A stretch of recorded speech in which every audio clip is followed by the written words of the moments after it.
আচ্ছা আমি বিএনপির নাম নিয়ে কোনো কথা বলেছি? ভাই আপনি কাকে আমি কি বিএনপির নাম নিয়ে কথা বলেছি? আপনি কথা বলেন, বলেন বলেন কথা বলেন কথা বলেন, আপনি কথা বলেন। আপনার সাহস তো কম না, বেতনের মতো কথা বলেন।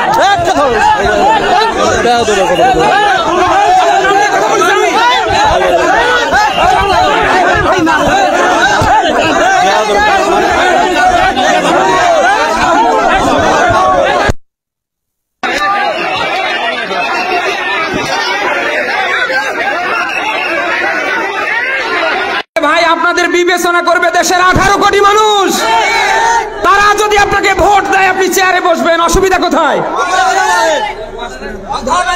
জামাতি ইসলামীর কথা বললেই আপনাদের গা চুলকায় কেন?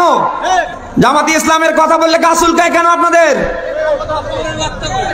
সারা দেশে নিজেরা নাশকতা তৈরি করছেন, সারা দেশে নিজেরা টেন্ডারবাজিতে 180 মাইল বেগে চ্যাম্পিয়ন হচ্ছেন, আর সব দোষ চাপিয়ে দিচ্ছেন জামাতি ইসলামীর ঘাড়ে। আর এ কথা বললে আপনার গা চুলকায়। এই বসেন, আপনারা বসেন।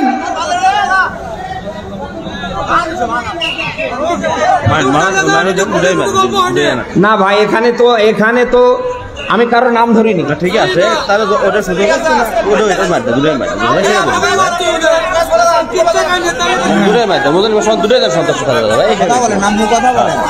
বসেন বসেন, এই বসেন। এই আমি কি এখানে উড়ে আইছি? 1.5 দশকের জালিমরা ক্ষমতায় থাকতে আমার মুখ বন্ধ করতে পারিনি। এখন উন্মুক্ত ময়দান, কারো বাবার ক্ষমতা হবে না মুখ বন্ধ করা। ও কয় নাম্বার বাবার সন্তান, ওরে সামনে টেবিলে আসতে বলেন। আরে এখনো ভোট হয় নাই, এখনো চেয়ার পায়নি, তাতে যদি এই গিয়ার দেখায় এরা সামনে ক্ষমতায় বসলে কি করে ফেলবে?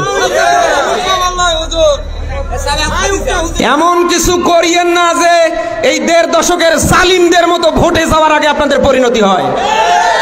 আজকে বিএনপির ভাবমূর্তি নষ্ট করছে এরকম কুলঙ্গারেরা। 10টা কথা যদি আপনি সহ্য করতে না পারেন, আপনি কিসের নেতা আমার বলেন তো?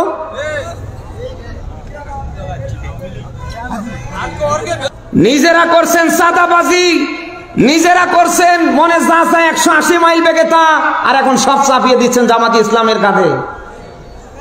এটা 5 তারিখের আগে না, এটা 5 তারিখের এখন পর। বলেন না কেন? 5 তারিখের আগে মানুষের চোখে ছিল চশমা পরা, এখন কারোর চোখে আর চশমা নেই।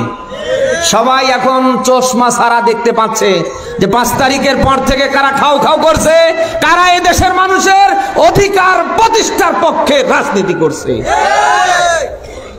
আপনাদের তো এই কথাগুলি বলতে গিয়ে একটু মুখে একটু বাধার দরকার। জামাতি ইসলাম নিয়ে আপনারা নানা বাজে মন্তব্য করছেন কেন? জামাতি ইসলাম কি